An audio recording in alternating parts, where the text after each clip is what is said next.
In Genesis 18 vers 16 tot 33 hoor ons dat Abraham by die Here vir Sodomse mense pleit.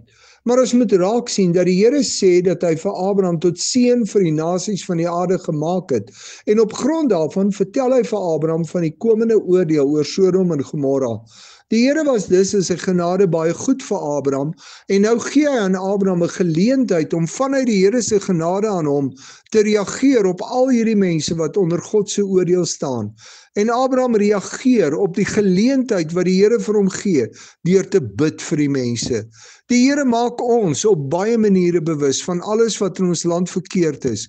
Hoe reageer ons daarop as die Here ons bewus maak van die goddeloosheid en verkeerde dinge in ons land? Tree ons soos Abraham by die Here in vir hulle, dat die Here hierdie golf van goddeloosheid sal omdraai en ons sal terugbring na hom? Ons hoor van God se komende oordeel oor Jerusalem.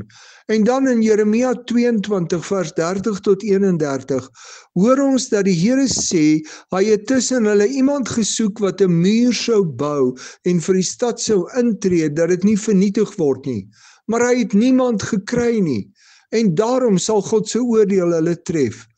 Moet ons nie 'n gebedsmuur tussen God en die mense van ons land bou, deur in gebed tussen God en die mense te staan nie? Jy dink dalk dat jy nie kan bid nie, maar kan die Here jou nie leer om te bid nie? Wil jy regtig sien dat God se oordeel ons land tref oor al die goddeloosheid in ons land?